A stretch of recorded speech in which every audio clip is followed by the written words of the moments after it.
Hi guys. You can say hi too, Don. Hi. We pulled and we got the Caleb card within 20 pulls, so we're gonna watch it live on stream today. Mm-hmm.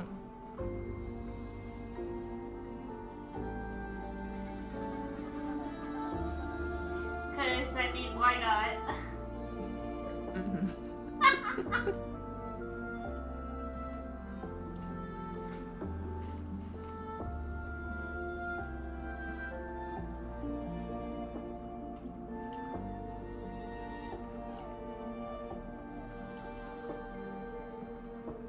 So do you want to read the narration again, Don, and I read MC lines? Oh God, you want me to read? My mom's home. Oh, your Jesus. mom's. Well, it starts with his birthday. Okay. You don't have to read the Kindle because the Kindle will be already narrated, but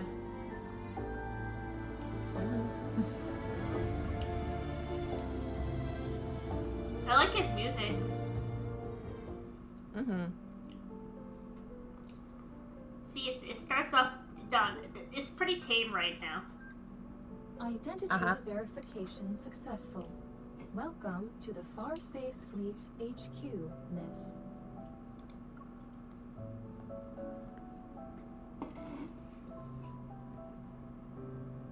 After completing the visitor registration, I head to the lobby and spot a familiar figure in the distance.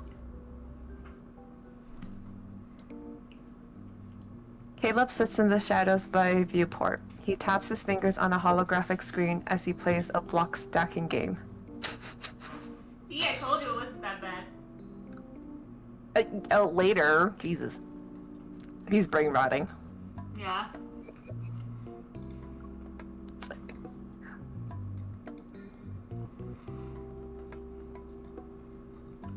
I sneak up behind him and press the cold drink against his cheek. Don, why is this something you would do in real life, man?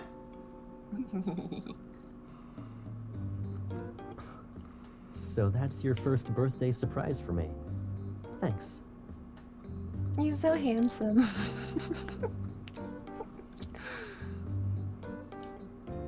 Even if you don't like it, you can return it. Or refund it for that matter. I like it as is. It's just... oh, you know. Someone celebrated my birthday by showing up with 2 cups of coffee. Oh, So where are my cake and presents? You didn't forget those, right? man.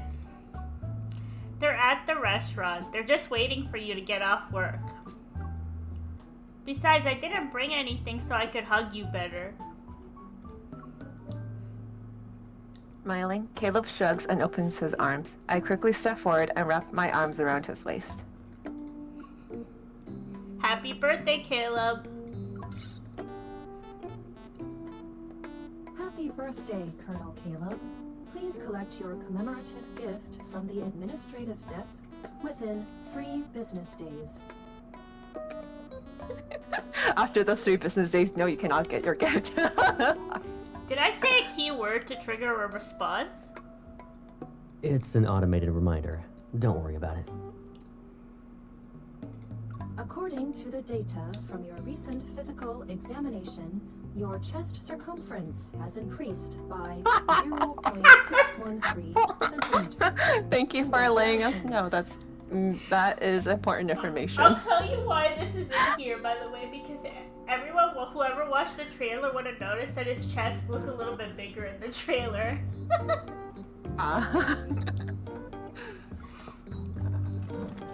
Caleb taps the display and drags the AI assistant to their signal pin. Caleb, what the fuck? I think it got infected with a virus. Okay. Blaming on a virus. Okay. Let's go. There's no point in wasting the rest of our day here. I quicken my pace to catch up with Caleb. I can't help but still glance at his chest.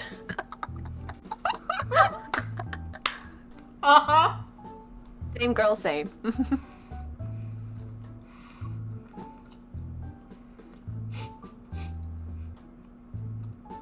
I have food in my mouth. I'm like, ready, this is your part. It looks like he gained more muscle mass. Eyes on the road.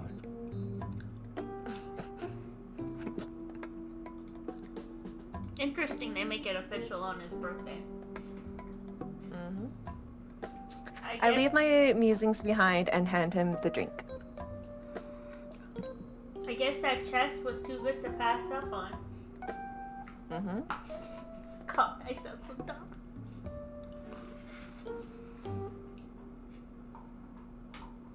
Sorry, I'm just eating.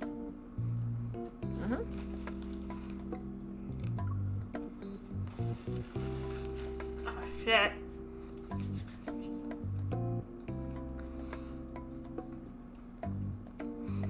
Try this. I asked them to increase the amount of lemon juice by 3-fold. It's exactly how you like it. Did you try it?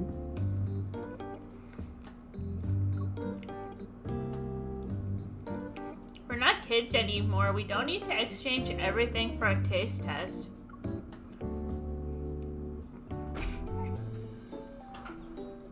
Caleb nonchalantly bites the straw.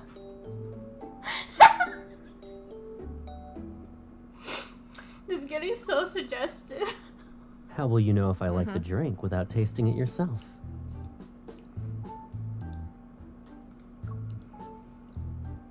As we near the exit, Liam approaches us with a gift box in his arms. After giving me a nod of acknowledgement, he turns to Caleb. Thank you, Liam. You saved us. Happy birthday, Colonel. Here is your commemorative gift.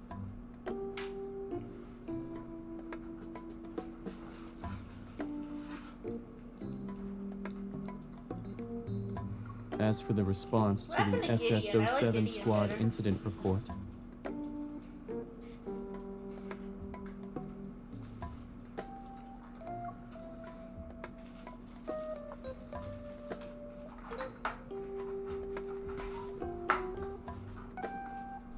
Ten minutes pass. Only when Caleb looks irritated does Liam finally conclude his report and leave. God, the man just wants to celebrate his birthday with the girl he likes. Yeah. Has your shift officially ended, Colonel? I've been temporarily released from my duties for 18 hours. Wow, it's oddly specific. Yeah, okay. You made it sound like working for the fleet is equivalent to being in prison. Not really. Prisoners can get their sentences reduced. These fleet problems just keep piling up, and there's no end in sight. At least Liam wished you a happy birthday before getting into work-related stuff. Huh. I'll be sure to apologize before ignoring his reports next time. Yeah, so rude, Caleb. Caleb just wants to get away and go celebrate his birthday. Yeah. Caleb takes my arm and leads me towards the exit. Okay, that's enough. It's my birthday. I'll be jealous if you pay attention to anyone else. And what will you do in jealousy? Ugh. Really? He leans closer to my ear, and his voice is unexpectedly gentle. I was joking. I'm always like that. Mm-hmm. You mean obsessive? Yandere?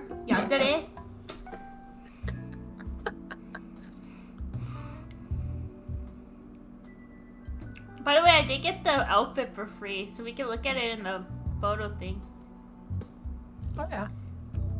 Don't do Per it. Caleb's request a few days ago, we are having his birthday dinner at a restaurant he used to frequent during his college days. Sorry, go ahead. No, I was just saying I don't know if I have MC's outfit though. I'll have to double check if I can get it. Okay. Oh, it's your turn. The restaurant manager hands over the seasonal menu before stealing another glance at Caleb. Oh. Oh, it's you. It's been a while since I saw your friends around here. You know the manager here? Why wasn't I aware of this? I didn't see you last time. A couple of years ago, your buddies had a huge birthday celebration here. You couldn't make it that day, so your friends recorded a video message. They even used our equipment to create a life-sized hologram of you. Oh yeah, that was a thing. Mm-hmm. Why am I rolling my eyes so much? Caleb taps the menu in my hand. There's a knowing smile on his face. What a creative idea. I bet you had something to do with it. Oh my god, Chrissy said something again. His voice isn't gentle, it's breathy. Yeah, sure, it's the outfit you're looking at. I'll tell you right now, Chrissy, he's one of my least favorites. I know, she got this for free. I'm like, oh my god. I know. I was hoping you would probably pull for it. We can watch out your phone, but... Oh. But I got... Sorry, my luck's not that good. I was just going along with everything else back then. I didn't come up with it. But yeah, that's the right thing to say. Mm-hmm. You know, this main character makes me facepalm so much. Yeah, sure.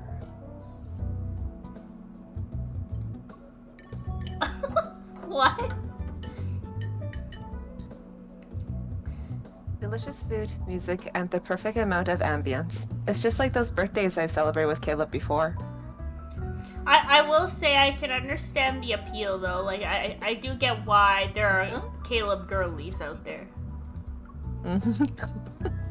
Outside, the layers of clouds move like melting cream. Caleb glances outside. His fingers absentmindedly tap the table's edge to the beat of the music. Chrissy, I can tell he's not a favorite. My favorite, let's just say, has made me quite upset today. But everyone will find out when I stream the rest of the story.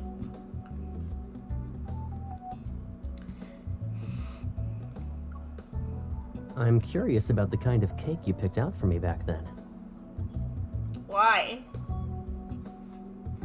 How are you so sure that I was the one who picked it? I was gonna just say that. We chat idly while waiting for our food to arrive.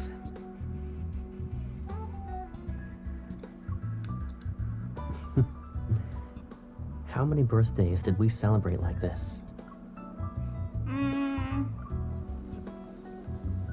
Under the table, I quietly push the hidden cake box closer to my leg. Oh, he knows. He knows. Don't even try. Okay, it was me. The cake is in position. I discreetly glance at the light control app on my phone. Everything's ready. I look up and smile.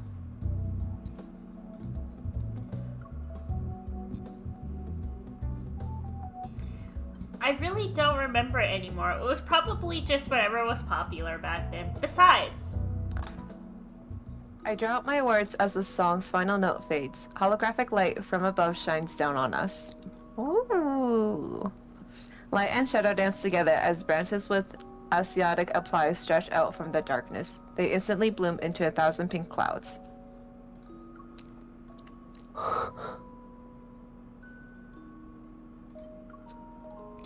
I doubt they'll be good as this year's. I was I like, take what out is... the cake box, place it on the table, and untie its decorative ribbons. I was like, why did I get close up all of a sudden? Why did I pull this card? A holographic flower hovers perfectly at the edge of the cake. Caleb reaches out to touch it. Joy slowly sparkles in his eyes.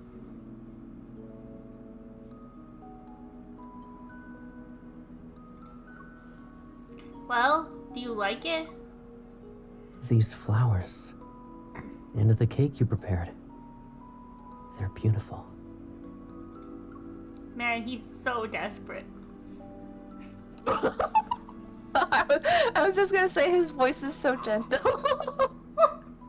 Well, he's been yearning for years, I'll give him that. Yeah, that's true. He's been yearning for years. Man, I actually feel a little bit bad. Oh my god, you're like just like, oh my god, he's so desperate. And I'm just like, well, he's been kind of having a crush on her since like the beginning of his life, so. Yeah, since they've been together. But yeah, it's just so funny. She's like really like friend zoning him. Not even. I don't even. You're friend zoning him. If I was playing this, I would be like, oh god. Well, think of it as you're playing it, man. Barely, I'm not even controlling it. Okay. The cake I made only gets second place in terms of compliments. Alright. The cake you made is the best. Of course. I guess that means I learned a thing or two by appreciating your cooking skills. Does she not know how to cook? And how exactly did you do that? It's okay, I don't know how to cook, so. Why is this MC sounding more and more like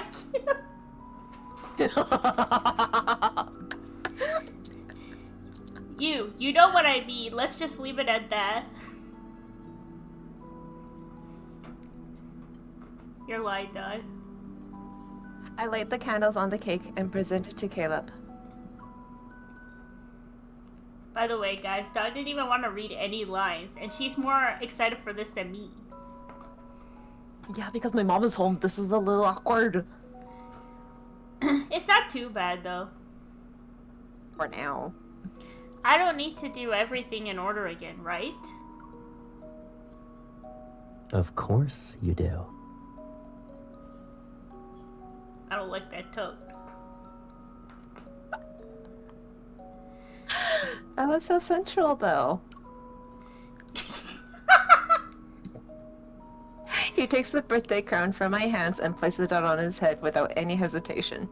Yes, birthday queen! Yay! Oh my god, it actually matches his outfit, too. What the heck? Oh, yeah. Oh, I just noticed his brooch is a plane. Yeah. It looks good on him, actually. I guess to represent how he likes to fly. It only happens once a year. We can't skip any of the steps. How many more steps are there, Caleb? Yeah, like what? What After step? blowing out the candles, he takes the cake knife I offer him, but he hesitates to make the first cut. Stab! No, I'm kidding. You kept your eyes closed until the candles were out. Almost out. Do you have a super long list of wishes this year? They probably all include you, MC. Yeah, exactly. Yeah, It's exactly. I was something gonna like say. that. Yeah? One of them, which is probably like to marry the MC. Okay. Which tell I you. hear that might happen in the I'm near happy that I future. finally get to enjoy the cake you made for me without having to share it. Wait, so he didn't like celebrating with his friends? He just wanted her there? Oh my god. He speaks nonchalantly, yet there's a hint of nostalgia in his smile. You're right, you don't usually hoard the entire cake to yourself. I pull up the photo Gideon sent me at noon and slide my phone next to Caleb's plate. This is why I said you gotta watch Caleb's Myth, because then you'll know who Gideon is. Oh, okay. And he's funny. Oh. Is he a dateable character? No, a lot of people wish he was, though. A lot of people wish Gideon and Thomas were dateable characters. Thomas is funny. Yeah. Thomas is really funny. Thomas is done with Vafril's shit. Yeah, he really is. No wonder he takes a high pay. Yeah. Okay. Gideon and the others are having dinner today. They said this day has always been a celebration for them. Even though you couldn't make it, they didn't want the day to feel too somber, so they got themselves an extra large cake. They even made a 360-degree showcase video. Do you want to see it? With an amused smile, Caleb shakes his head. Then he pulls out his phone to take a picture of the small cake I made. Caleb, you need to have a social life outside of the MC. To have a social life. It's okay. Have friends, Caleb. It's okay I'll to just have send a friends. picture to him later. You don't need to be this obsessive. I'll tell him this cake alone is better than the 360 they made No, combined. you don't say that. You can laugh.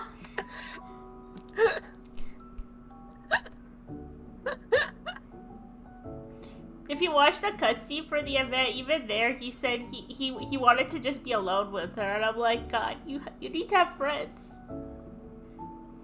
As we leave the restaurant at dusk, the last rays of the sunset paint the horizon in a romantic orange glow.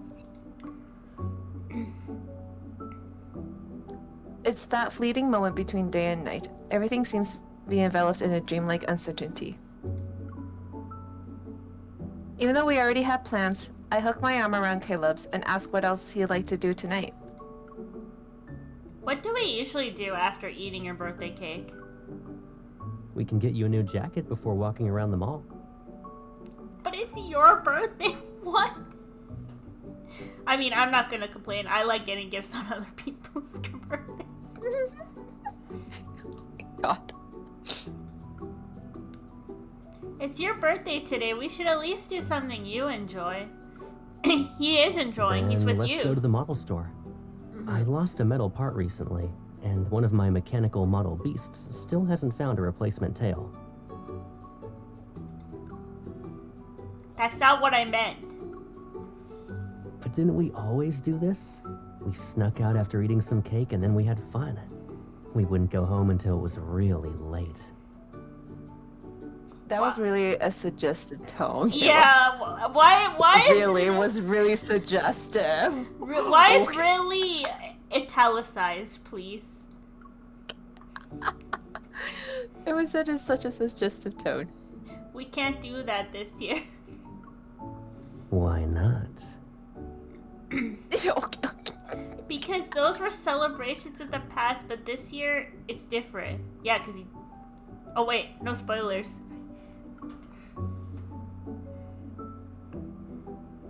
Caleb stops in his tracks, and I almost bump into his shoulder.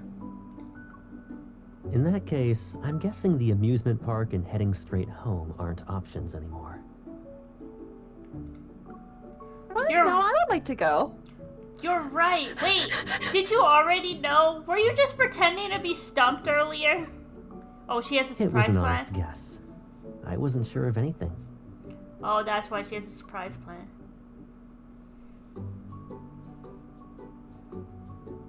A smile plays on his lips as he turns around. Then he takes my hand and leads me in the opposite direction.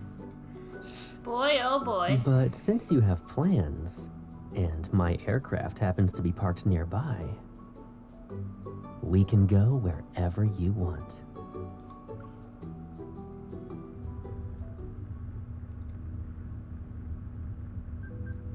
Under the cover of night, Caleb's private aircraft flies towards Newit's Island. You know, Isn't that a lot of, like, gas, like, being used? You know, private aircraft. Oh my lord. Okay. I will say, you know, he has the private aircraft. The other guys only have cars, but this guy has a whole plane. Okay, Silas has a car and a motorcycle. Okay. That's pretty Hey, cool. MC. And a mechanical crow. Eh, And a mechanical crow. Okay, he's a dragon. It's a dragon. Yeah, you don't even like it. You don't even like Caleb. And you're just like, no, why he has a private aircraft? And I'm like, yeah, because he's a colonel. Oh my gosh. I mean, it's like first class all the time. Yeah. Well, it's probably like, well, is it like a jet or like is it like a Honestly, a commercial? from what they Wait, I showed in wonder what it is. what they showed in the images, it actually looked pretty like cozy inside. Not gonna lie. Okay. But even Raphael is rich too. Yeah. How is he? Well, because of his paintings. Yeah, because of his paintings. I'm sorry. But he likes to travel. Yeah. That's also another reason why I like him. Oh my. This is one of the first recreational floating islands that Skyhaven built. It's home to a unique movie theater. The sky above the floating island will be our screen tonight. Oh, that's interesting. Wait, That's a so unique did concept. she decorate the plane? Like, okay, well, I'm not gonna ask questions. So that's why you asked me what movies I wanted to watch the other day. You also kept refusing to go to a movie theater. Going to a normal theater is something you can do anytime with anyone. Today's special. As our aircraft approaches the theater's aerial vending machine, Caleb slows down and lowers the side window. Don't tell me they're gonna get it down in the movie theater.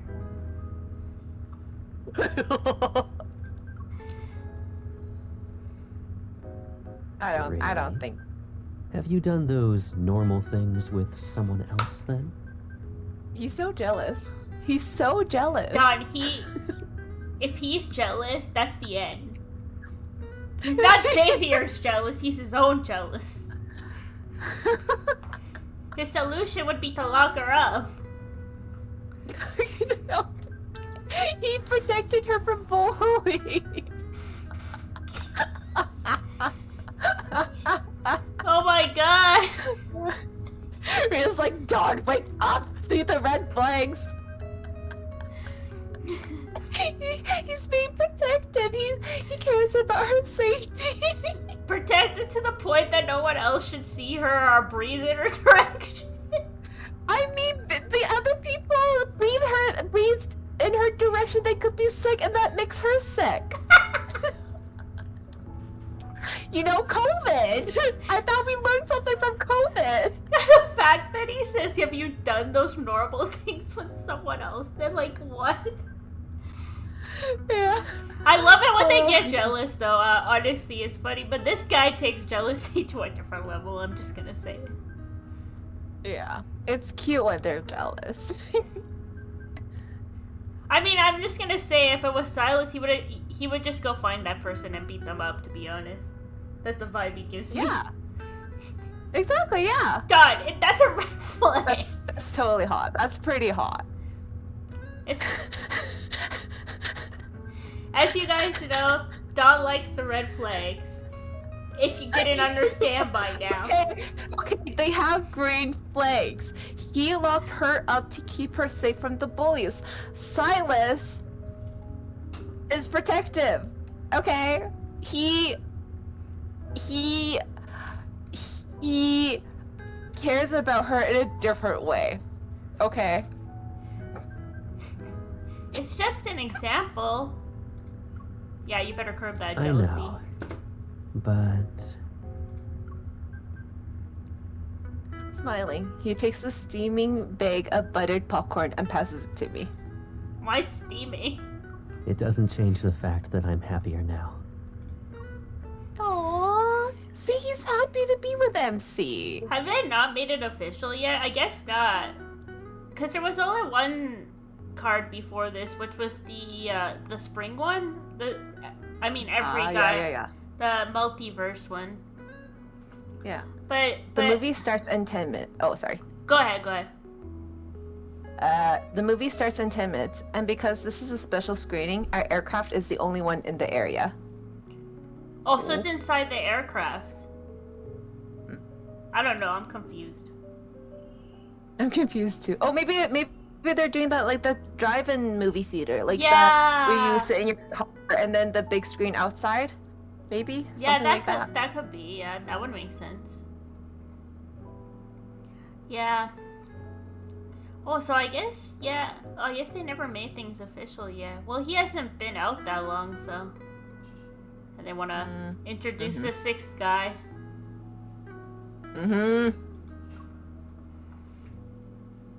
We hover in the designated premium viewing zone as the angled window above us becomes transparent. Oh, you're right. It is like a drive-in, Don. That's what it sounds like. It's an aircraft drive-in. Yeah. Man. Well, I mean, it's past 2034, so. Yeah. I found our middle school newspaper the other day. That's how I learned about your dream of projecting movies in the sky. This is the only birthday wish we have records of for Caleb, and it's unexpectedly created. Oh, that's sweet of I just MC to said that to do. get through the interview. I didn't really think about it too much at the time. Oh my god. Oh my god, girl. It's because you're there. You're what he wants the most. Just make it official already. Look at his purple eyes. He leans over and adjusts my seat. Now it's at the perfect angle to watch the movie. I will say, his eyes are purple. I have a slight peach at the bottom. If I had known you'd make it come true today, I would have wished for something less ambitious. Oh my god, the double meaning.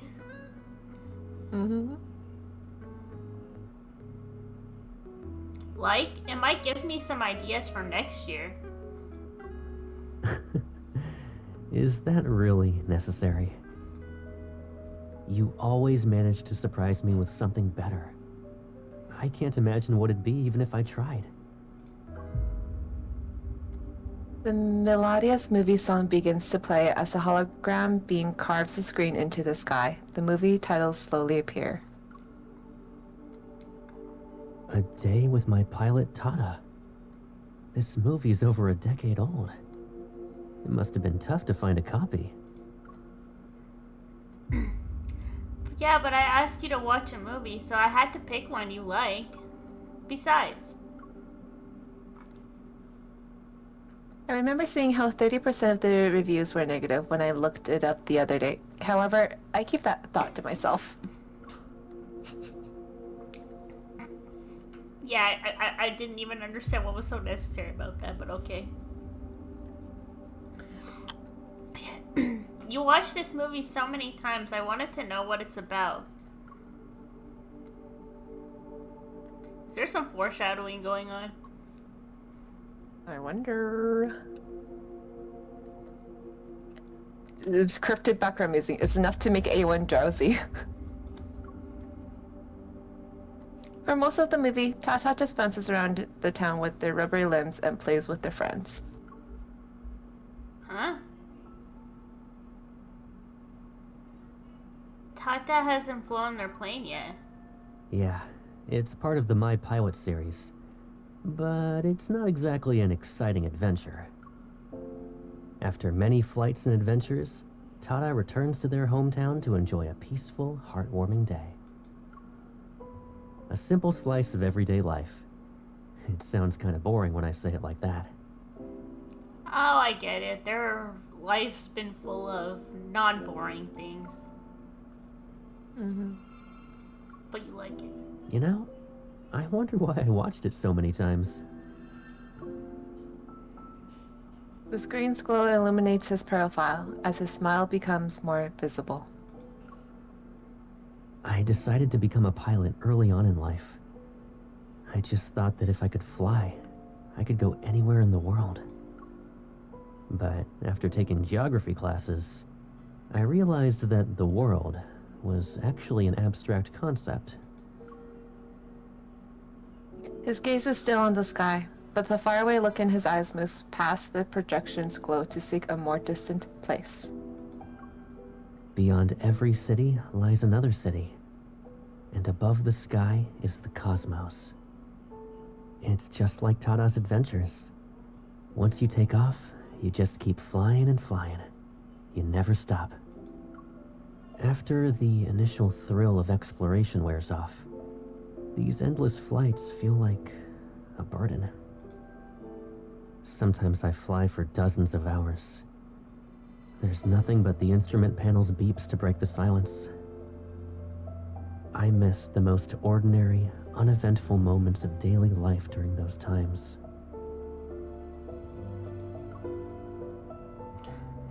So even he experiences loneliness when he flies.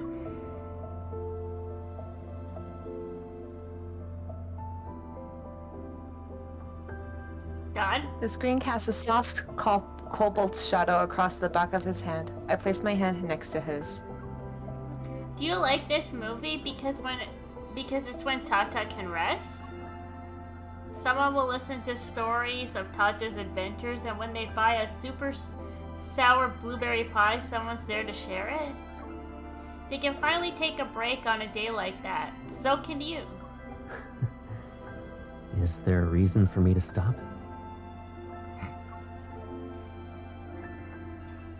I hook my pinky finger with Caleb's to make an unspoken promise between us. Aww. Maybe just watching a movie with someone special.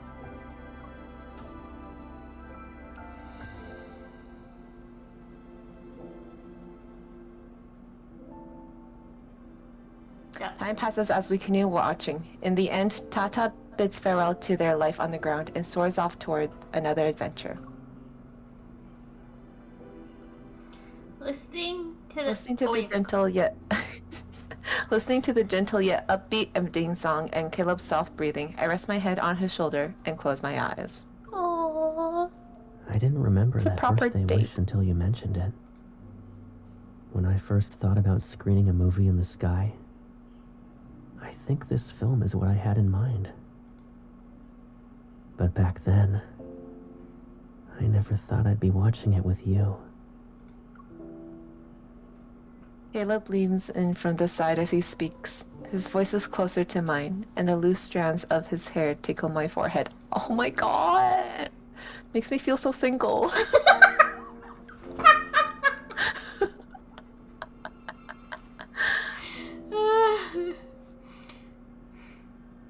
Is the birthday wish more meaningful to you now that we've shared this experience? Okay, say nothing. Still waiting, I keep my eyes closed. All I can hear is Caleb's heartbeat growing louder. It drowns out everything else.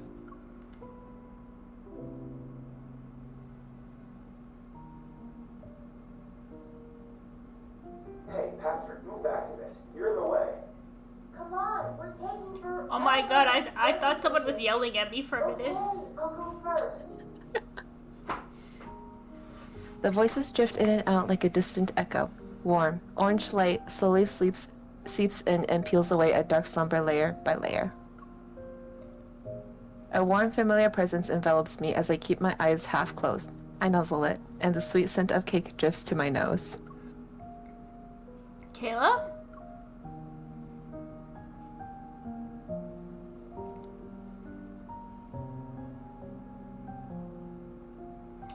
Dazed, I open my eyes and realize someone's been holding my hand. I look up. Caleb is sitting against the edge of the sofa.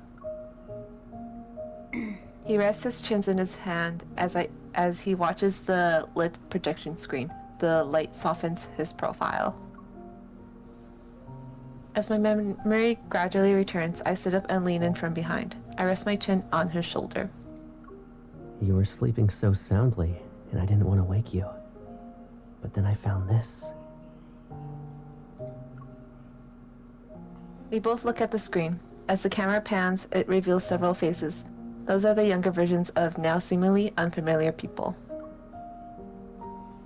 It's a birthday video that Caleb's friends and I recorded several years ago.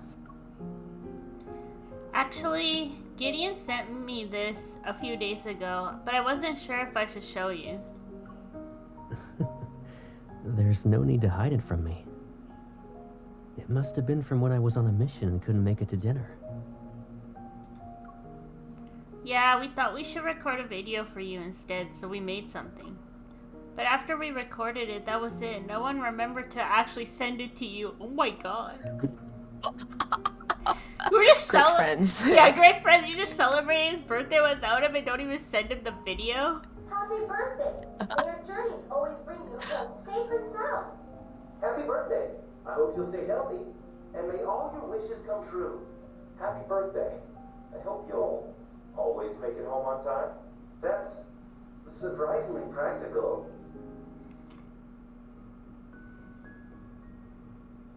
The me in the video approaches the camera to stop the recording. Then that person seems to have remembered something and lead into whisper. This is the first birthday we're celebrating while being apart. To be honest, I miss you. I hope your mission goes well. Stay safe and come home soon. And happy birthday, Caleb. Happy birthday, Caleb. Happy birthday, Caleb. Oh my god, how many times I'm gonna say that? From the screen and next to it, the birthday wishes ring out at the same time. As the light sways, Caleb turns his head. A tender gleam dances in his eyes. He was waiting for our part in the video. Thank you. And it's good that I watched it. I would have missed out on getting 2 birthday wishes otherwise, huh? As the video starts playing again, dancing lights cast a warm orange glow across his profile. It's as if he's bathed in sunlight. I always liked birthdays. I get to receive well wishes from a lot of people. And you. Yours are special. Aww. Is it only because of the birthday wishes? Of course not. Back then, you'd always get so excited on my birthday.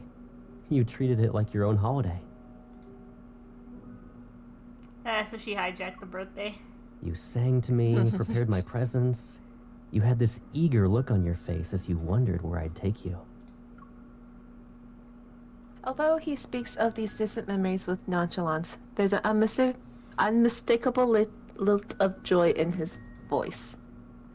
Out of all the days in the year, this is one of the few that holds a special meaning for us. And I'd like to think that this day only belongs to you and me.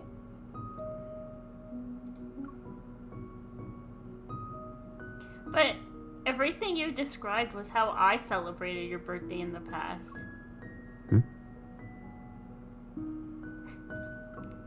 We celebrate together, eat dinner, cut cake, visit places. We're doing the same things we've always done. Thinking back to how I felt while planning his birthday this year, I realize my feelings are completely different now. Aww. Oh god. I didn't plan this birthday just to relive the past. Even if I'm making your old wishes come true, it's because I want to see how you feel about them now, not because I want to make up for what we missed. I just want to know. Caleb, do you like how we're celebrating your birthday today? My words stumble out of my mouth almost randomly. However, Caleb never breaks eye contact with me. Okay. The sparkling happiness in his eyes becomes clear. It's like I'm catching a glimpse of the most beautiful cosmos. Oh my god! She's Okay. falling in love! Okay, Chad, I'm gonna tell you, once the Kindled version comes up, me and Dawn are not gonna talk because our parents are home. Mm-hmm. We just watch, okay? That's it. Mm-hmm. Mm-hmm. I like it. I really do. This is the best birthday I've ever had. You've been asking if I like everything today. Is that question very important to you? Mm-hmm. Yes, it's today's most important thing. I try to act natural, but my fingers unconsciously create deep creases in the cushion. Before I took you for granted, you were like the sun. Okay, at least you realize this. And the sun is just in the sky, always shining. It's a part of my life, so I assumed it'd always be there. Yeah, because she was playing hard to get, I will give that. We're talking about a very serious topic now. Because she's been friend-zoning a lot.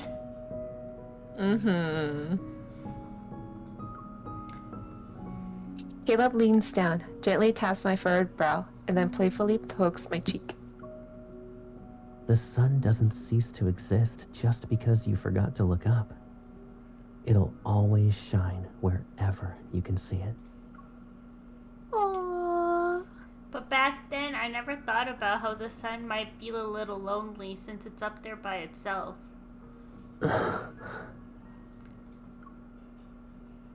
Maybe what drew me in was never the sun or its light. It was just you, Caleb.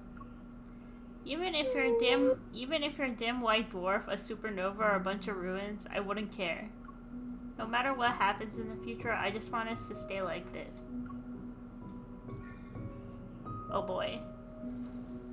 I wrap my arms around Caleb's waist and gradually tighten my embrace. And hold you close. After what feels like 100 centuries, he leans in. Rhea, hurry up! The light shifts, and I hear his voice next to my ear. It's almost like a sigh. Oh my god, Rhea!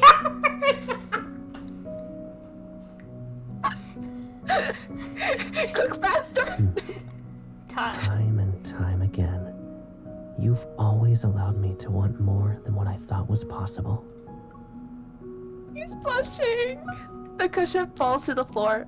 My breath hitches and I pulled into an embrace so warm that it almost burns. Okay, I don't know when the spicy starts, but can a single embrace really bridge the 150 million kilometers between the sun and the earth? Will it be enough to make him mine? Oh my god. He's falling in love! Oh my god. The clock says it's 11:45 p.m. With every tick of the second hand, I'm being pulled away from today.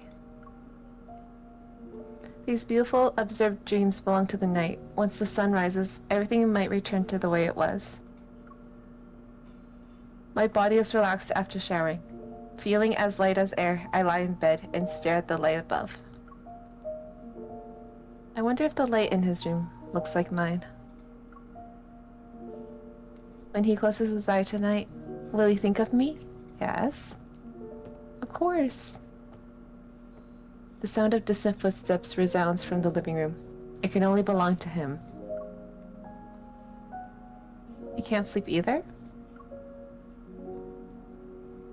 I close my eyes and I can still feel the warmth of his skin beneath my fingertips. I can still sense his deep breaths against my cheek.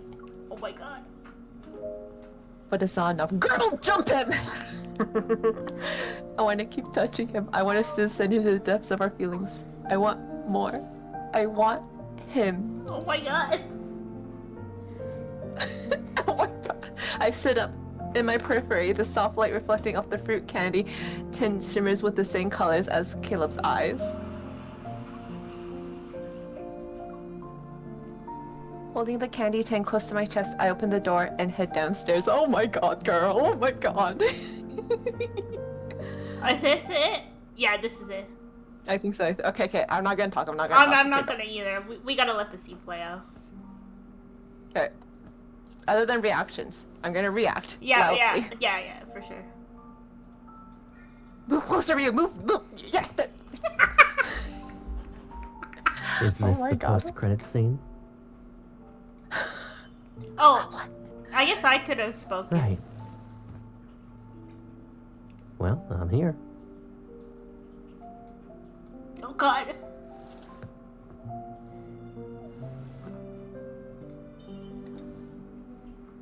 Now that you have your present, I should go back to bed. Oh, it goes really fast anyways. You used to always watch me open your gifts. Oh, you don't even have to speak in this one, Don. And hear me say how much I like them. Oh my god. It's not midnight yet. Don't leave me. Not until my birthday is over.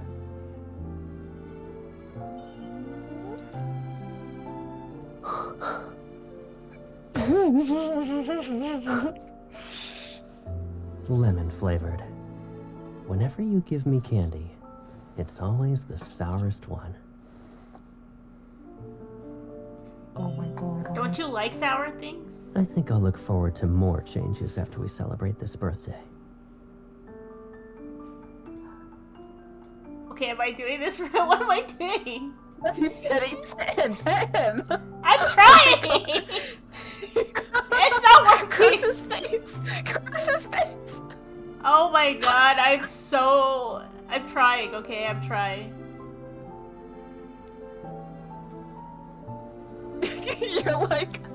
I'm trying! Hesitant like... Oh, there we go. Oh. The MC lines just go really fast, though. I can't even read them. Oh my god, oh my god.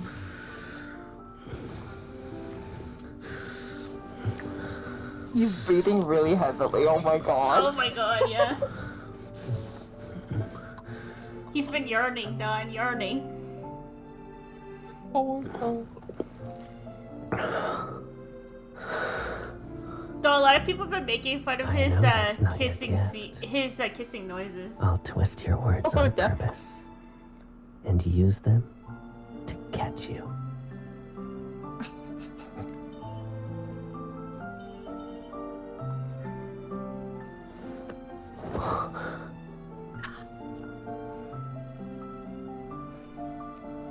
Okay, I think MC might be mommy. Like, she's so dominant. Yeah.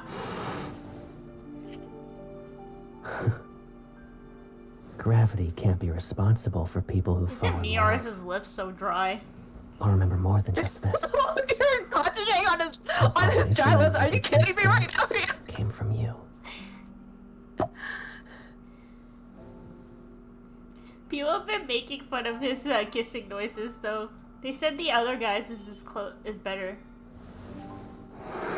Okay, next time change it into Chinese. We'll see how The Chinese one is better, actually. I have heard the Chinese one.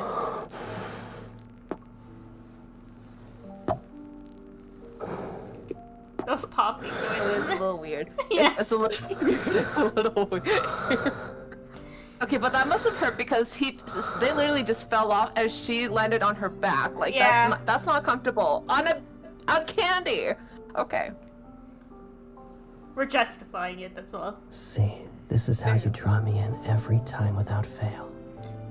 Well, I guess it's fair. He never really got a spicy scene now, didn't he? Did he? This is their spicy scene. Okay, they're not French kissing. Where's the tongue? Don, this is a 13+ game!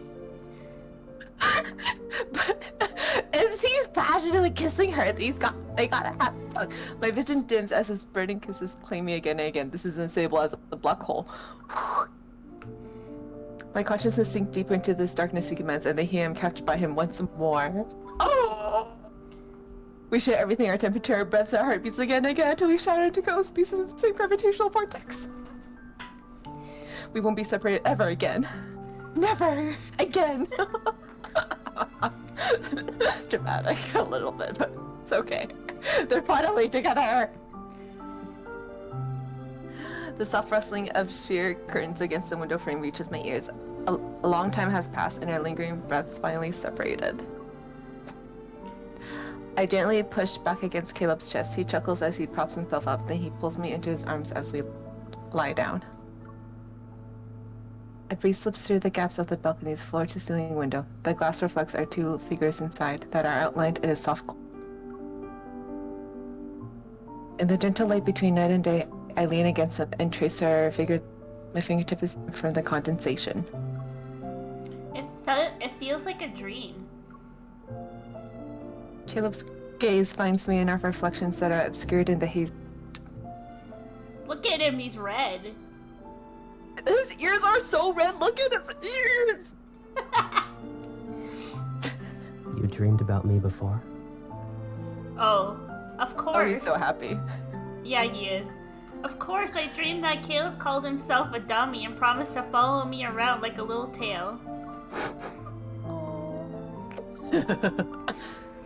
I also dreamed that your signal was lost in a tunnel. There was only darkness, nothing else. And then, I couldn't find you anymore. No, that must be so That scary. day will never happen. Oh no. Caleb's warm palm covers my hand. The touch is gentle, comforting. Losing signal, not being able to see what's around me, none of that matters. My flight path But that is in scares your her. hands, and I already know my destination before I take off. There's only one place I want to reach. It doesn't matter what obstacles stand in my way. You also have 4 other guys that might stand in your way, just saying. Caleb lifts my hand and places a gentle kiss on my knuckles. Its coordinates have been recorded here a long time ago. Oh, look at his gentle gaze. I rest my head on his shoulder and nuzzle against him. Oh my god! Dawn, it's your favorite thing, cuddling. I know. My lingering anxiety seems to be a gentle caught in a visible net, then it's guided away by his presence. It makes me feel so single! A long uncomfortable silence settles between us. He turns his head and presses his cheek against my forehead. I didn't make a wish before blowing out the candles at the restaurant. Can I make one now? You had your eyes closed for so long, but you didn't make a single wish? Although I'm perplexed, I grab a cupcake from the kitchen, light its candle, and return to sit beside Caleb.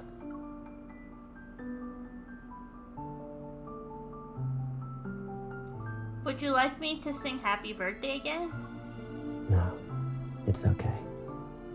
I already know what I want to wish for.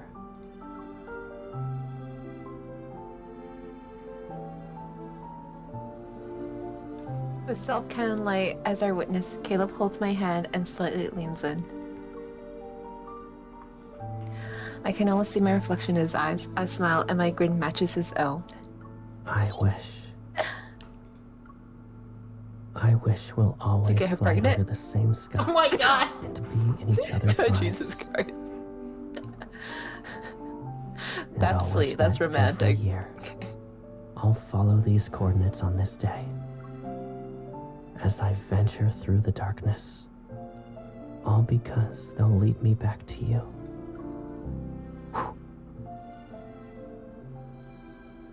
Oh, it's done. Okay, we have to watch this in Chinese. After, like, in another day, we have to watch Okay, this we'll in do Chinese. it when you come out. When next time Oh, you're coming over on the weekend, right? We can do it then.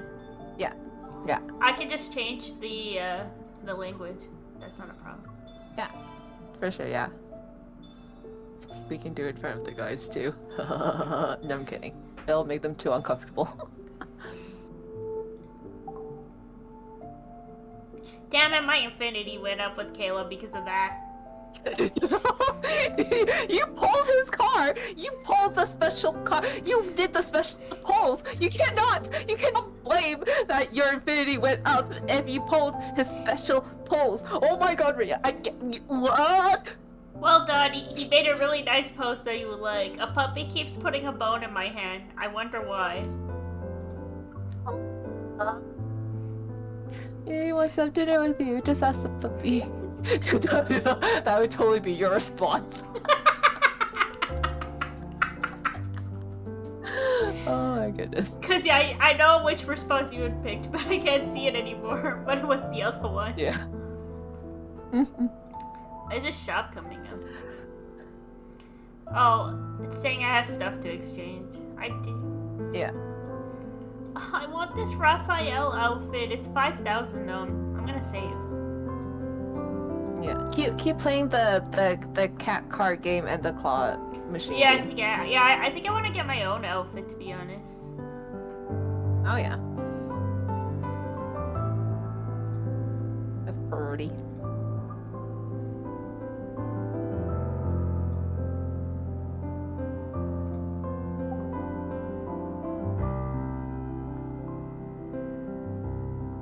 Though they say that Zane is considered to be husband coded.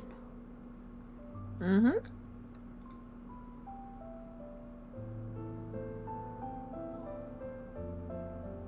No overtime allowed? What? I got an achievement?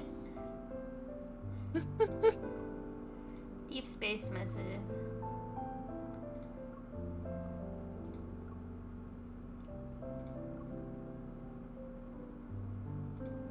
Oh yeah, cause I did the. So I did. We'll play the rest of the storyline. Oh, do we have time to do a little bit? Wait, what time do you have to go to bed, Don? 10:30. 10:30. Okay, we can play a little bit. Yeah, for sure. I'm just gonna claim my free stuff. Mm-hmm. Don't ask me why it says that. Mm-hmm. No worries. do you wanna see what mine says? I already know what yours says. I looked at it today. What does mine say? Silas's little crow. Oh my god, we're so close in level. Wow, you really leveled up a lot. Mm-hmm. Yes, guys, Don is my only... Oh yeah, I never finished... You could add friends. Yeah, but I don't want to add random people I don't know. Oh, okay. Where did we I did. Where did we leave off again? For freshman... Oh, 5, right? I think... I don't remember. Shit. I don't remember. Let's go back to my stream and find out. For sure. Go quickly, because we don't have a lot of time. Like, what'd you call it? For like Valorant and stuff?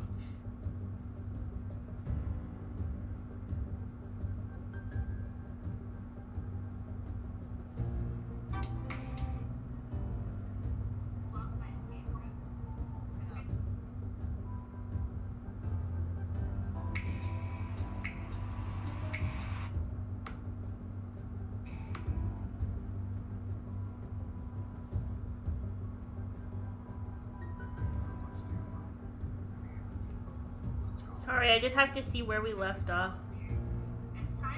Mm.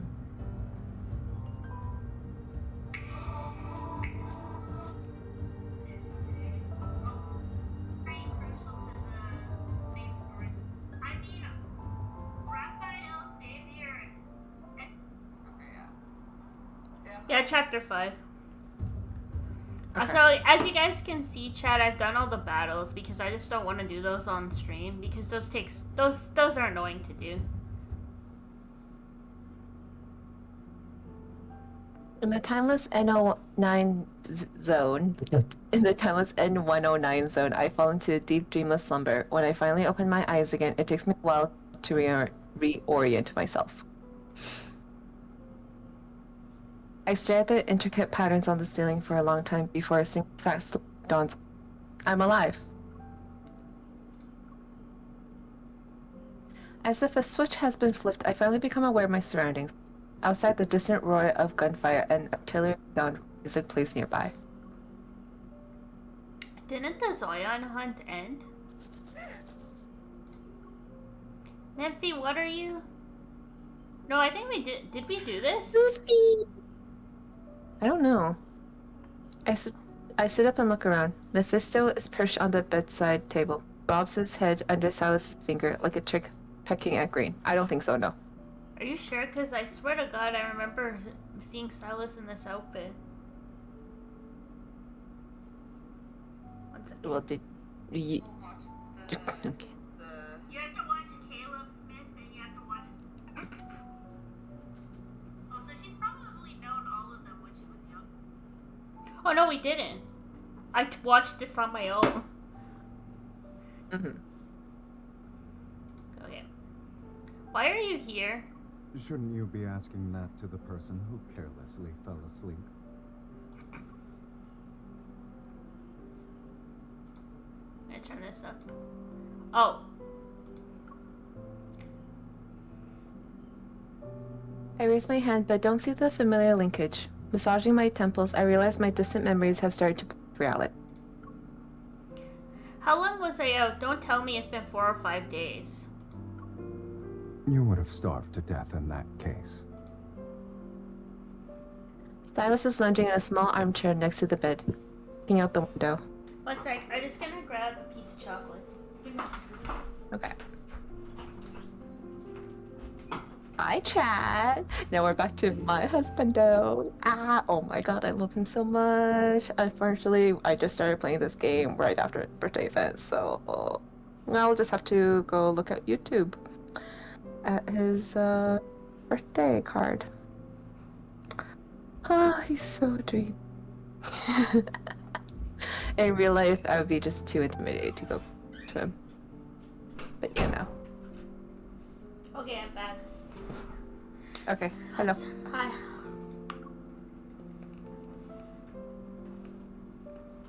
Several gemstones, 3 wine glasses, and a marker are scattered across the nearby side cap, table, and floor. It's morning. And more importantly, it's been 3 days since the Zoean hunt ended. Overtime is almost over. A terrifying explosion resounds in the distance. Seconds later, the windows rattle from... The arena is in ruins. Why would anyone still fight to be its owner? For certain people, that place still has important stuff. And with Dimitri out of the way, their battle will be more ruthless. Silas's gaze is still focused on what's happening outside. His hair swaying because of the shockwaves. He maintains an aloof attitude.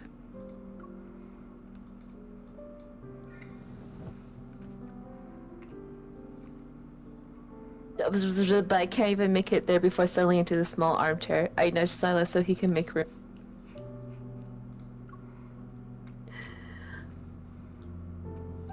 What's going on? My whole body feels weak. It's like I've been thrown into space and had to orbit Earth 3 times.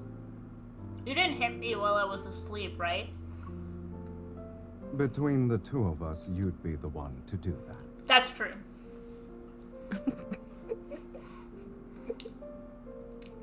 Did I hit you while I was sleeping?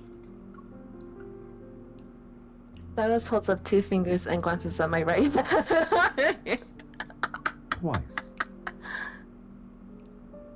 I had no idea. I was dreaming the entire time. Maybe I got too excited. Silas finally turns to face me. He gently takes my wrist and gives it a light shake. Are you well rested now?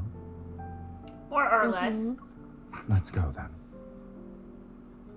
Yes, Daddy. Mephisto takes this chance to sneak away, snatch an empty wine glass, and fly out the window. Bye, Mephisto! Bye, baby boy! Silas stands and stretches before picking me up. Time to eat. So there's gonna be a little romance now in the main stories. It isn't until Silas makes me sit at the dining table that I realize just how hungry I am. I devour everything in sight until I'm stuffed, including him. Strength gradually returns to my very limbs and I start to feel clear-headed. I slowly finish the last of my juice, then I carefully nudge Silas' leg under the table to let him know I question. Ooh, let's see. I see you're disregarding table manners, kitten. I can't get over the fact that he calls MC Kin. I was worse during our first meal together. Isn't it a little late to start worrying about etiquette? Something cries out near the window. Mephisto, who has been absent during the meal, taps on the glass and squeezes through the gap. He drops a dark-colored object into my hand. Thank you, Mephisto! He's so nice. What a good bird. What is this? A flash drive? A biometric key from the Gaia Research Center. I tighten my grip on it.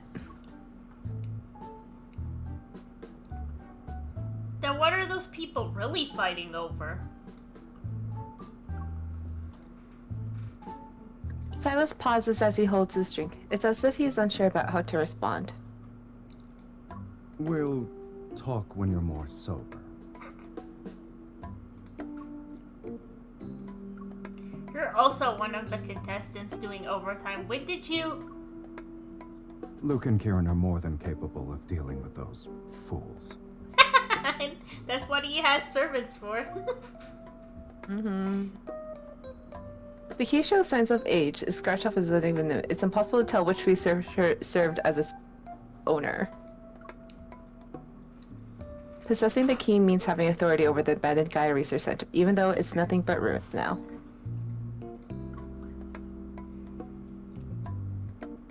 A wisp of black-red mist creeps up the back of my head, forces it away between my feet, and tries to key away. No, it's mine. Silas? That's my trophy. Give it back. You're just letting me look at it? Silas stretches his long legs to push his chair. He leans back against it as his index finger to guide the mist. Is still pulling on the key. Dismissing the idea of letting go, I clutch the key with both hands and lunge towards him like a sparrow drawn to a grate of rice. Your theft techniques are getting sloppier by the day. Are you going to headbutt me to death before you loot my body? Sit. Yes, Daddy. Silas has me rest against him, and when he sees me still holding the key with both hands, he laughs. You're a persistent thief. Since you've already shown it to me, I can borrow it at some point, right? You're very generous. You had a nice meal and are on your way to a full recovery. Yet the first thing you do is come up with a plan to steal my stuff. I'm not doing that. He's not insisting on taking the key back, so I secretly breathe a sigh of relief and change the subject. I decide to talk about my more recent dreams. I've wanted to ask you something ever since I woke up, but you kept steering the conversation in another direction. I saw us fighting wanderers in some kind of interstellar arena. Do you know anything about that? What else did you see? So, Donna, I see us getting married, Silas. I have figured out that flashback she sees, supposedly there's supposed to be a gladiator main character. So I think Silas only has one myth right now. He's supposed to get a second one. So I think that would be related to his second myth that comes out. Oh, okay. So he has another timeline other than the dragon one, because both the other guys, Xavier, Raphael, and Zane, have two timelines, right, with the MC? Mm-hmm. So we haven't seen his second one yet. Mm-hmm.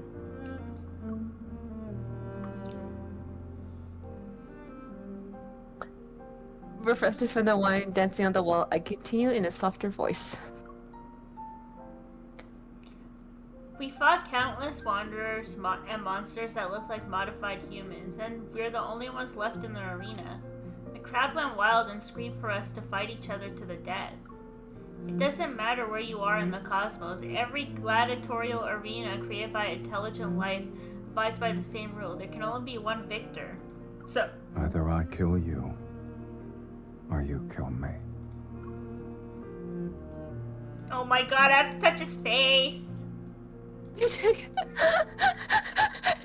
You say that with the most like, ugh, I don't want to do this. I sit up straight and touch the corner of his eye. I'm searching for that hidden color in his right eye. But when we faced each other, you didn't attack. Instead, you took my hand and asked if I wanted to escape together. That nebula was more chaotic than an abyss. I didn't see how it ended. Did we manage to escape? What do you think? Yeah, I'm pretty sure that's the other timeline, not the dragon one. He brings his empty wine glass closer and presses its cool surface against my head. If we hadn't, then who exactly are you looking at right now? We're pretty special, huh? Speaking of which, you never doubted yourself, or worried about my capabilities for that matter. Then you went through hell and back, barely escaped with your life, and arrived in the N109 zone before it fell? More or less. Have you ever considered that me landing in the N109 zone wasn't a coincidence? It's because of the Gaia Research Center? Silas remains nonchalant. I found some documents in the corridor of the old facility. The Unicorn Research Team, or rather the Gaia Research Center, as a whole was attempting to establish contact with deep space. Unicorn researchers wanted to recreate a powerful cosmic energy source, which exists within me as an ether core. Do you believe what Dimitri said? I believe him. Dimitri's words correlate with data we have. He wasn't pretending. Strip away the outlandish claims and his message is quite simple. I possess a destructive power. Trying to keep my thoughts from dwelling on Dimitri's fanatical declarations, I turned Silas's glass in my hands. Something weird happened in the collision chamber. I was about to lose consciousness. This planet, the starry sea above us, and the depths of the deep space that are invisible to the naked eye, they all seem to have some kind of force that resonates with me. Were those things ether cores or something else? Now when I think about the deep space tunnel in the sky, I feel like I've gained an understanding that goes beyond what's currently known about it.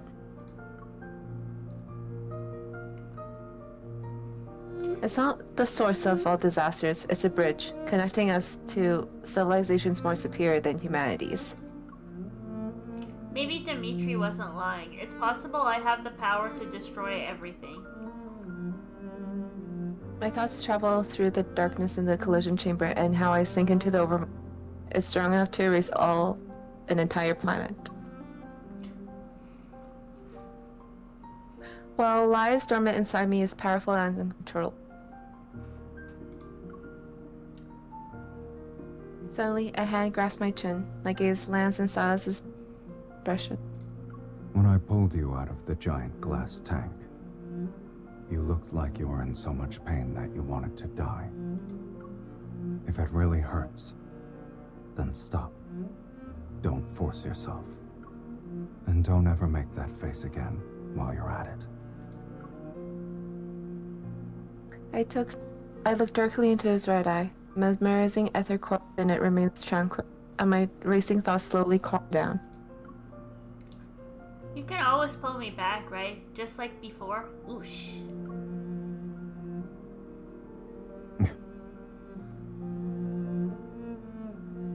Are you mad? I didn't do anything. As I look up at him expectantly, Silas stays silent for a moment, then he appears interested. Grabbing my hand, he leads me outside. No, but you slept for too long. I'm bored. So where are you dragging me off to? Do you want to have some fun? I'll help you get used to wielding devastating power. That way you'll be a bomb who doesn't always think about self-destruction.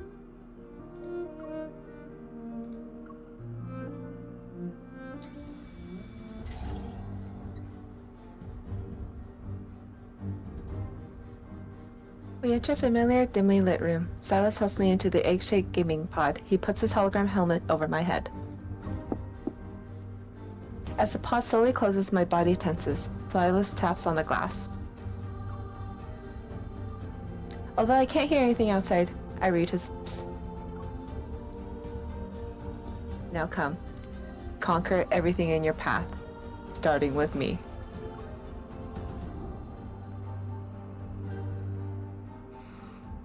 Okay, well, we've done the battle already. Mm-hmm.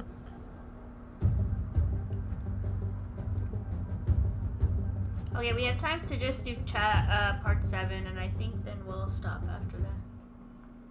Okay. After matching wits with Silas for 47 rounds, the eyelids forced me to be the one to call it quits first. Oh, she's back at home. Okay, do you want me to read from here, or do you want to keep doing the narration? Do you want to switch? I can. Sure, we can switch. Okay. I'll do the narration, you do the MC lines. Okay. I slept so deeply that when I woke up, I found myself in my own bed. I had been moved there and didn't even stir once. Was I really that exhausted? Or do I trust him too much? I massaged my throbbing temples as I recalled the information I received during our break last night. Silas' curiosity was piqued by these mysterious antimatter weapons, and he decided to investigate their origin.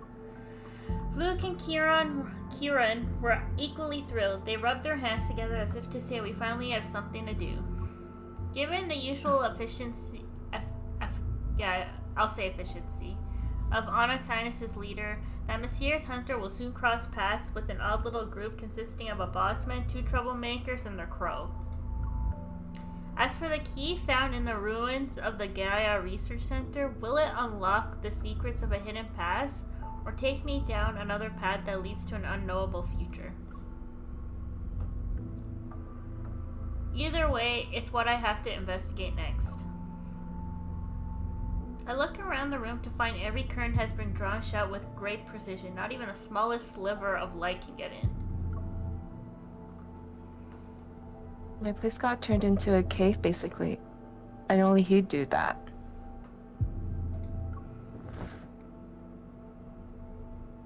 I walk to the window. As soon as I pull back the curtains, blinding light floods my vision. As far as the eye can see, a cold radiance has engulfed the city. A blanket of snow covers every building. It's snowing in Lincoln? Oh wait, that's your line. It's snowing in Lincoln? God. Yeah. 1 week later. For a while I've been investigating my past and uncovering ever secrets. Now this ever-changing, precarious world seems to face an unprecedented crisis. Protofield disturbances, climate anomaly. Some say Earth's climate system has broken down. A disaster comparable to chronolith catastrophe is imminent. Others claim Earth is on the verge of collapse. All tectonic plates will shatter and thus human civilization will end. Yet among all these discussions about the end of the world, Earth's collapse, and civilization's downfall, what actually descends upon Lincoln City is a silent snowfall that transformed the city into a pure white expanse overnight. Backtrackers, Lumiere, everything is starting to make sense now. So Backtrackers, Lumeria is Xavier and Raphael, so that makes me think that they're the next storyline. Oh, yeah. But what about the life on a higher plane of existence? The mystery of the divine? Don, I think you can guess who that is. Mm-hmm. You gotta watch the lore, though. I miss the lore so I can properly react while reading through these for your stream. No, this part is in a myth. It's in Saint's myth. Oh, okay. You have to watch his myth too. That's why I say you gotta watch all their myths. Long It time only no makes see. sense then. Oh, Tara. Back from your leave already? Captain Jenna said you had some personal matters to take care of. Is everything okay? For my administrative leave, only Jenna knew about my visit to the ruins of Gaia Research Center and N109 zone. After hesitating for a moment, I shake my head and smoothly change the subject. I'm fine. That's I'm fine. I'm fine. You could say I went back home. By the way, have you heard of the term emissary of the divine before? It's supposedly connected to civilization on a higher plane.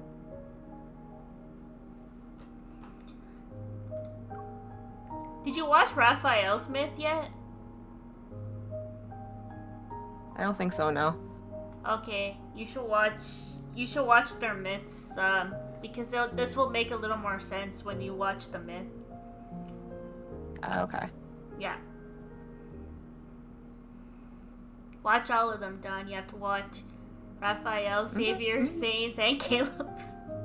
Caleb's is more present tense, but yeah, the others is more past. Okay. Concept of being watched by civilizations with higher dimensional beings is actually the easiest to understand. It can mean a messenger who can communicate with godlike entities. Even if they do exist, finding someone like that would be harder than finding aliens.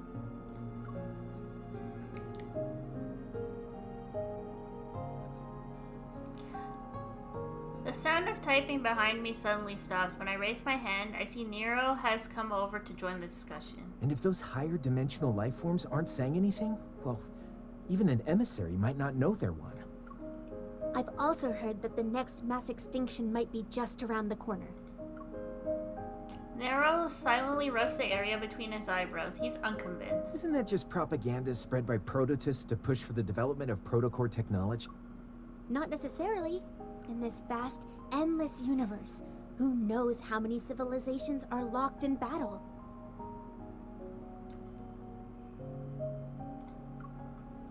Our Earth might be the only surviving blue dot among them all.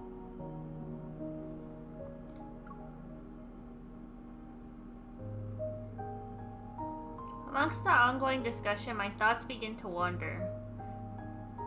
Maybe Ever thinks our civilization is already approaching the limits of biological evolution? Pursuing the transcendence of evolution to counter this supposed crisis, that must be their true objective. As a side note, there were strange omens before the 2034 Chronorift catastrophe. A polar night was present for 3 consecutive days. While conversing, everyone unconsciously turns to look at the heavy snow outside. It falls as if descending from the cosmos itself. Regardless of whether Earth falls apart or the world ends, as long as the subway runs and wanderers exist. We need to fulfill our duties as hunters and protect this city.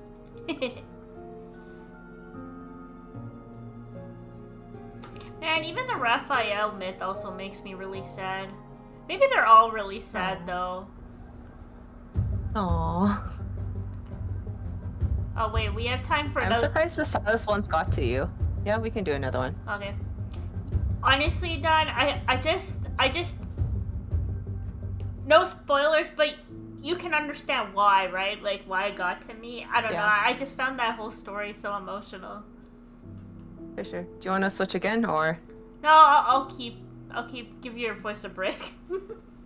Okay, just for sure. You can read the next time. We can switch to the next time. The next stream. For sure. It's 5 p.m. and a lecture titled Life's Boundaries is underway in the Lincoln's University largest lecture hall. Aside from medical students from other departments have taken a seat to listen. In the packed lecture hall, the speaker stands. His back faces a projection of a beating heart model, and his authoritative voice is steady. Life itself is not endless. Life and death, health and illness. These seemingly opposing concepts maintain the balance of life itself. His eyes are my favorite, though. I love his eyes. An inquisitive student raises her hand. But with today's medical technology, we can potentially do gene editing, cellular regeneration, and even human modification.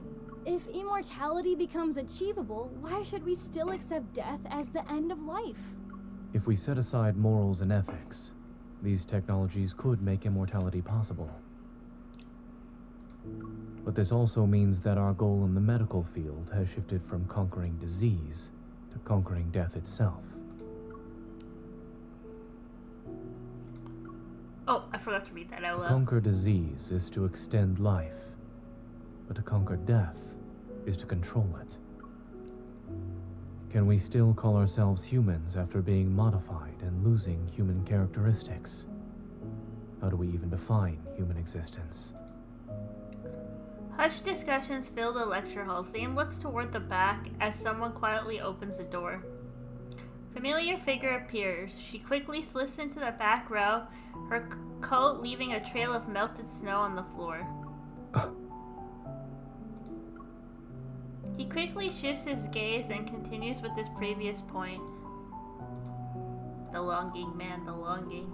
Life can be extended, but the cycle of life and death should not be controlled.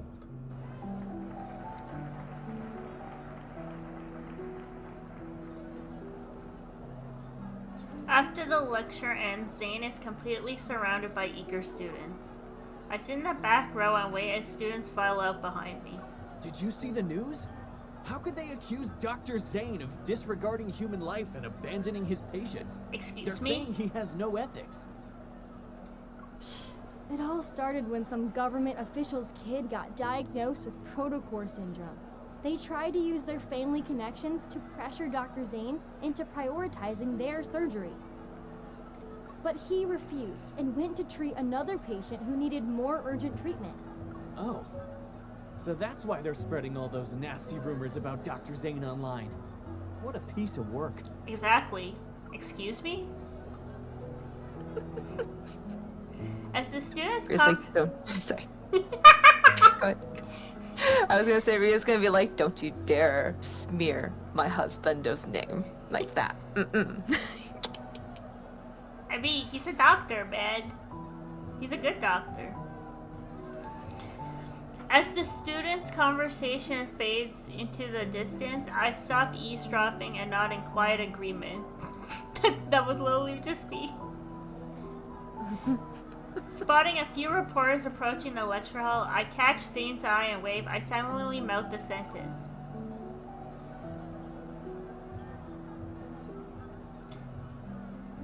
Come here, Dr. Zane. Zane glances in my direction, nods, and makes his way through the crowd of students. That will be all for today. Someone is waiting for me. He's smiling.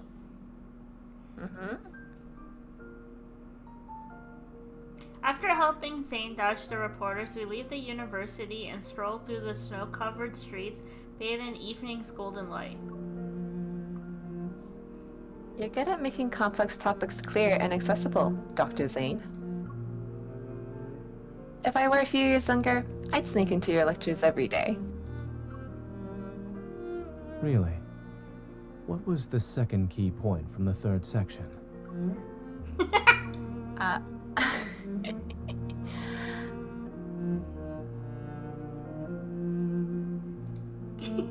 Faced with Zane's knowing smile, I sigh and turn to walk in the opposite direction. Where are you going? I need to find a time machine so I can hear your brilliant lecture from start to finish.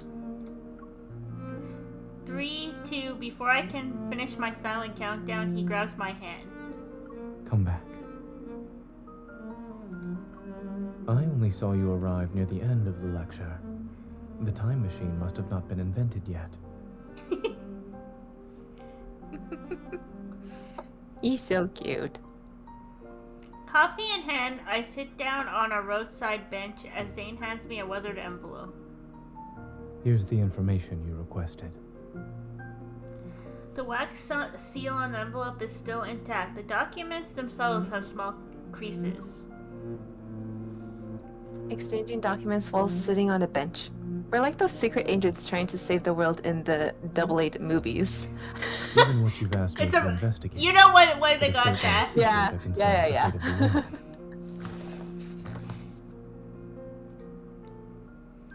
I vaguely remember Zane mentioning Dr. Noah's Arctic expedition research, which might be connected. The cryptic patterns etched into the key seem to point toward the traces of a primordial civilization. 14 years ago, a research team ventured into the Arctic to study life's boundaries. They made an unexpected discovery in an ice cave. According to the surviving documents, the pictographs they recorded in the ice cave bear a striking resemblance to the patterns on the biometric key. Some members of the expedition team mysteriously disappeared. Others joined the Unicorn research team. Dr. Noah has a photocopy of the expedition journal. It's incomplete, but he hopes it can help you. Signals from the deep space, the ether core, the key, the clues from an intricate web in darkness, it stretches across the boundaries of time and space. Almost unnoticeable, each strand is being woven into place. They're waiting for that singular moment when everything is taut. Please thank... Oh, it's your... Please thank Dr. Noah for me. How is he doing? What about Pi and the others? Ah, it's He so and the cute. animals are doing well. You remembered to ask about the animals, but have you forgotten something? Huh? It dawns on me. Do you need special attention to... Do I look invincible to you? Thinking about how rare our meetings and calls have been lately, I feel a twinge of guilt. So how has Zane been lately? Have you been sleeping well? Do you still have nightmares? I'm doing well. For some reason, my words elicit a soft chuckle from Zane. You've already made time to pick me up after class. And since I'm on my way to work, why don't you walk with me? You can do it as you head back to the Hunters Association.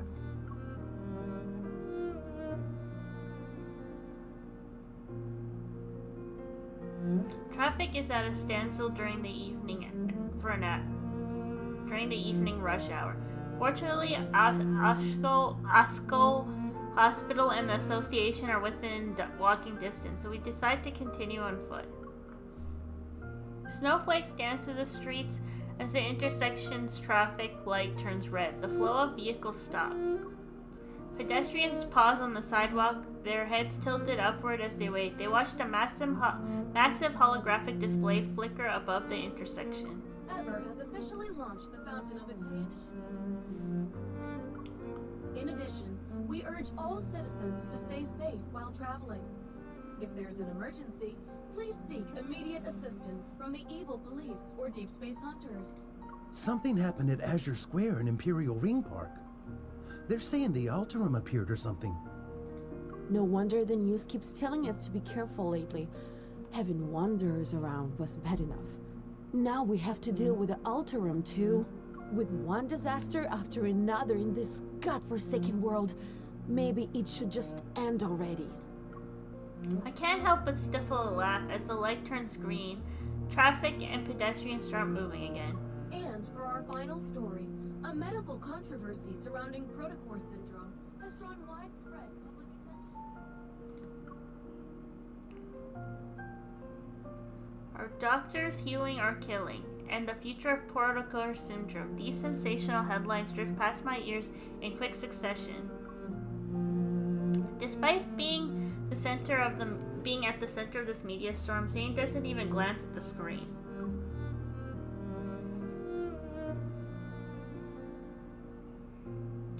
The news keeps using... Go ahead. The news keeps using that same stone-faced picture of you from Axo Hospital's website. It's basically decades old at this point. What? Are you tired of looking at it? I was just thinking, if Dr. Zane had smiled even 1 pixel's worth in that photo, then maybe these rumors wouldn't have gotten far. Zane tilts his head as if he's playing along. He shows the tiniest hint of a smile. But no matter what challenges or criticism you face, nothing seems to shake your decisions or judgment. What about you? Although you're not saying anything, I can tell something is on your mind. If it's a long story, well, this path might be short, but we can always turn around and walk some more. Nothing ever escapes his notice, huh? After hesitating for a moment, I tell him about what happened to me in the N109. So that's what I don't understand. Do the guys don't interact? They obviously know of each other. It's a little weird that they don't want them. Like, I would need them to interact mechanically. I need them. And that cosmic void in the sky. It's all because of you.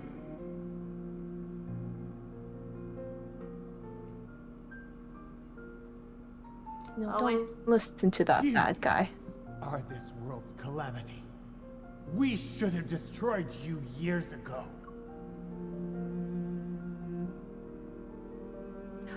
Oh shit, is that true? Oh shit. Okay. Oh. The Gaia Research Center, the Unicorn Laboratory, the Collision Chamber, and the Spatium Core I absorbed into my body. That man's final moments, filled with resentment and rage, remain vivid in my mind, and I'm constantly reminded of one thing. I don't belong in the world that I thought I knew so well. So what you're saying is that they almost put you down in the N109 zone. You didn't have to phrase it like that. He wanted to dispose of me like I was some kind of medical waste.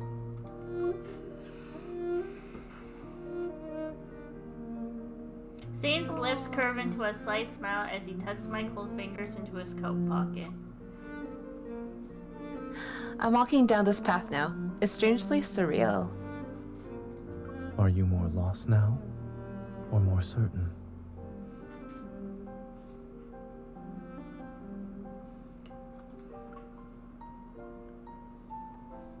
Up to you.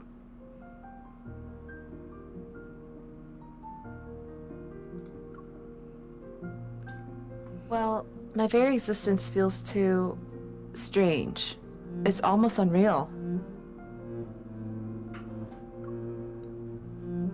But does my existence mean anything in this world if I don't have any power? His hand warms my fingertips and I gently squeeze it. Any identity is just a role we temporarily play. It doesn't encapsulate the meaning of one's existence. Even without the identity and responsibilities they assign to you, you've been living just fine. What if I end up destroying... What if I Oh, yeah, you go. Sorry. What if I end up destroying this world one day? Give me a heads up. I think you want to switch me. I think you want to be the No, entity. it's This is your husband, no, I'm reading the in my head. I'm just reading it like I'm engrossed. You know what I am? Like I'm engrossed. That's what happened. At the last at the last interaction, our brief walk quickly comes to an end amidst a crowd. After we cross the street, we'll return to our work and face the challenges that life has in store for us. A wave of sadness washes over me because we have to say goodbye already. I force myself to smile. Let's do our best, Zane. Wait. Just as I take my hand away from his, he catches it again, then pulls me closer. I'm almost completely enveloped in his coat.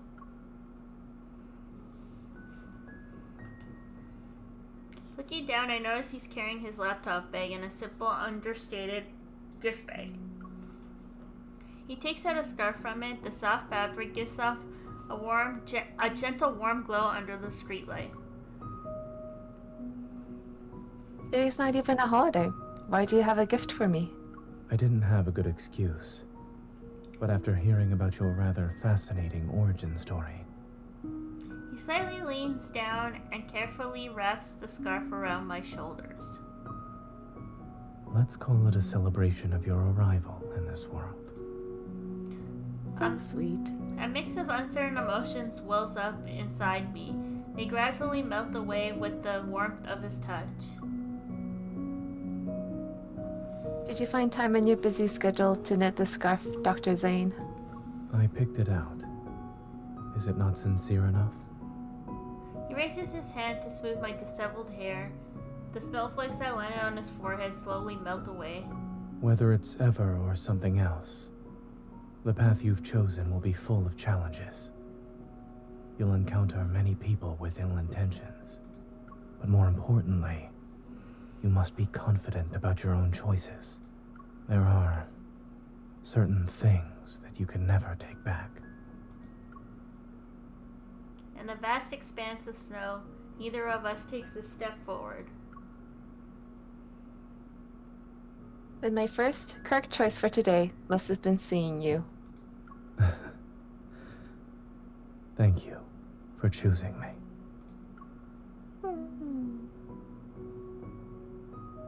I thought that was it. With 10 seconds left on the green light, he waves goodbye with his back turned before walking into the snowy, dusky blue twilight. I watch his figure disappear into the distance before tightening my grip on the documents that stick out like a sore thumb. Looking around the bustling intersection, I'm surrounded by a constant flood of noise and information. It seems every sound and flash of a screen pushes people toward their next split-second decision. With this key, I might finally unlock the secrets from 14 years ago. They all involve the Ether Core, or rather, my own secret.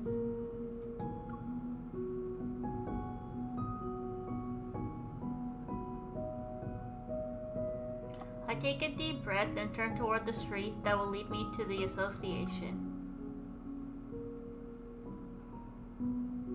Okay. There you go. Until next time. Until next time. And then the battles are already done, which is nice. Yeah, we just gotta remember next one is 8 when we are together. No, it's a 9. We did 8. 9? Yeah, okay. Deep 9. Deep 9, okay. Yeah. Oh, we got something before we head off. It can't understand me and I can't understand it. Oh my god, I do like the moment posts sometimes. I do enjoy those.